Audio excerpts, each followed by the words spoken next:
have to wait to have a drink after one of these things, and you can do it in the middle of it. It's kind of fun. Thank you so much for having me. I want to thank Matt. I really appreciate you asking me to do it. I'm honored to be here as well. And my horse that I newly acquired is racing tonight, so this is how important this is. I'm missing her to be here tonight. I'm very excited about it, though. I'm sure she'll do fine. So you kind of he told you a little bit about my background. I'm just going to give you a little bit more on how I got here, and then I'll get into kind of my story and my message. I am from Spokane, and my mom was a teacher, an administrator. She still is, so from an educational background. My dad was a basketball coach for 32 years, boys, so I was absolutely raised in a gym. I always kind of was a little regretful I was born a girl. I wanted to be a boy, but that was not the case. So, and I was an athlete in high school. I played basketball, volleyball, loved it. A little too social at times, but I really enjoyed school. I loved it. I just had the most fun ever. And then Washington State, like you said, it was a great place to go to school. I had a lot of fun. That's where I started studying journalism, and I knew I wanted to do something in sports, but I wasn't exactly sure. It was such a great school that you kind of got to get behind the camera, in front of the camera, decide what you wanted to do. I did the weather one night, then I do the hard-hitting news, not my thing, then got to do sports one night and thought, okay, this is what I'm supposed to do. So then I moved to Seattle right after college, got to Fox Sports Northwest, which is in Seattle, right outside of Seattle. And that's really not the route most people take. Usually they'll go to a small market, kind of get their feet wet. I was delusional and thought I'm just going to get my foot in the door and just beg them until they put me on air, which is actually what happened. I really did. I got my reel together. Took a long time, took a lot of force and a lot of just saying, you're going to do it, you're going to do it. Finally they did. They let me, and it really was a blessing. So I got to do a little sideline, got the bug. I thought this is what I'm going to do for the rest of my life. So I did some football sideline for the Huskies, which is actually our rival, but good group of people, University of Washington. That led me to running with the Pac, which was at the time the Pac-10. Got to travel to all the different schools, do stories on their athletes, their students. It was an absolute blast. I had so much fun. That led me to Los Angeles when I got to do a show called Running with the Pack, which was, like I said, that show that I went to all different places, but I had to live in Los Angeles. Okay, that's my background work-wise. Now we get to the message at hand. So I am in LA, which is somewhere I never thought I would be. Didn't really know a lot of people, which we'll get to, Andy, who I met shortly thereafter.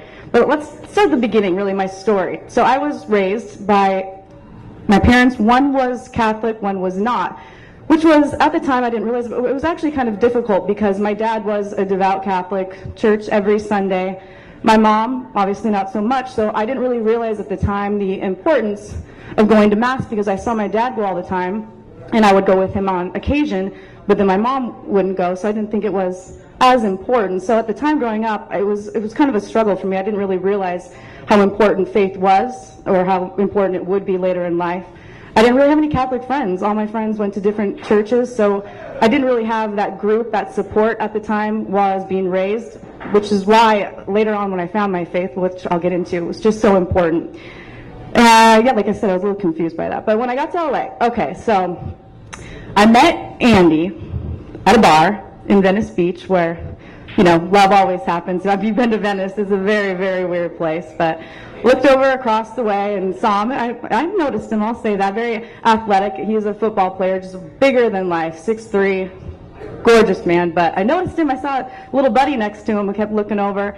His friend Peter walks over to a girlfriend and myself and says, "Hi, I'm Peter. I'm an agent. I'm a Hollywood agent." And he was the epitome of Hollywood agent. You know, love him he's not one of my best friends, but kind of had that swagger about him.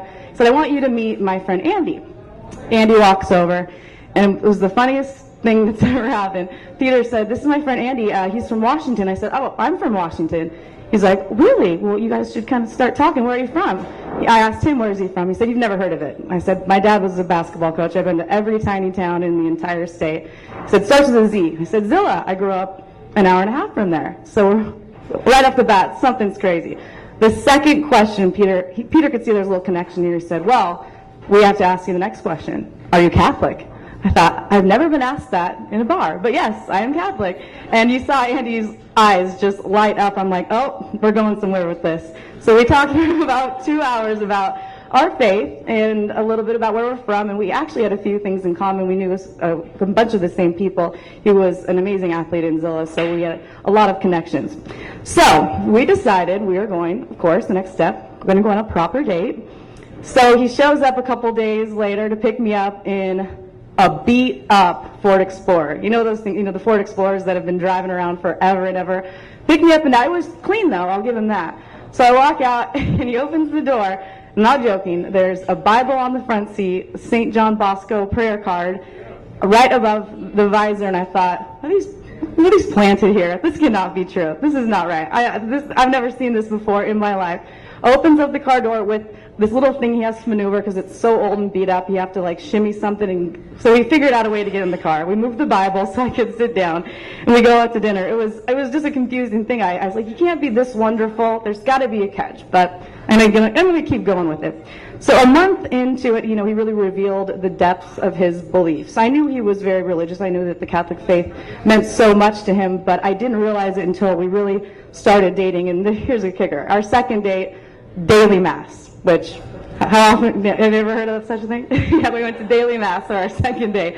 And I thought, this is something. And we talked a lot about his growing up, and something that he revealed to me is he had grown up believing he was most likely going to be a priest. He was a standout athlete, very smart, and had all the gifts, I would say, that a priest needs, but he also was so social and such a great friend, and he wanted to one day be a father and a husband, so he had a lot of struggles with that. We talked a lot about that, and something that was very special that at the time I maybe took for granted, he decided to wait till marriage to his wife. He was remaining celibate until he got married, which is something, when you're growing up and you talk to friends, you don't really realize just what a gift that is to give to your partner.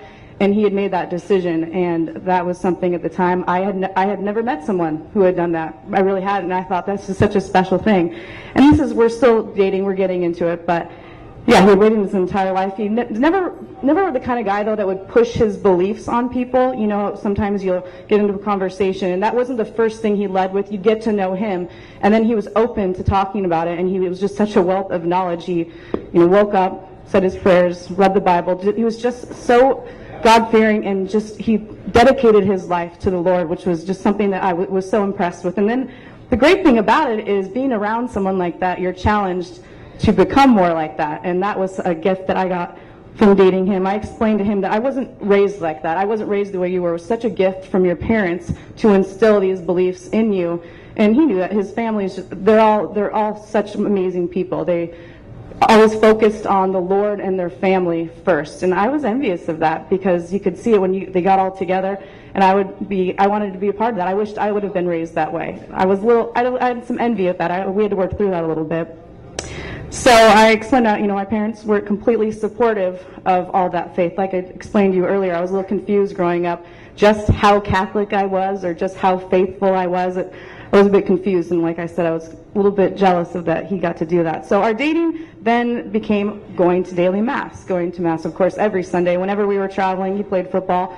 We found a church, whatever city we were. It was dailymass.com was second after Google because we had to find it no matter where we were. Became kind of a little fun game, actually. And then I'd ask questions that, I had never asked before. Certain things that I could talk to him about that I couldn't talk to anyone about. I explained that I wanted to explore my faith. It just had never really come all that naturally to me. So he really was my faith advisor, I guess you could say, and taught me the rosary, which I had been saying wrong for 27 years. We did it once together, and I thought, I'm not even close. I'm way off. No one ever told me. So we got through that. That was great. So now I know how to say it correctly, so I won't be embarrassed. But that was something that really was something we would do together, which I really appreciated. And we lived the right way. We lived the right way. We lived for God, grace before every meal, which, I grew up doing that on Christmas when we had people over, but it was never before every meal, breakfast, lunch, dinner, and just became a way of life, and I loved it.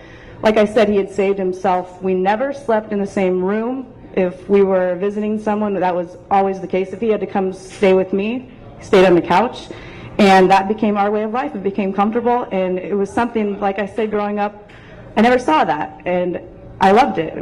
It was just something that was very special to me. We prayed together every single night before we went to bed, honored each other through God. He honored himself, he honored me, I did the same with him, and everything was based around God. It was like no other relationship I had ever had before.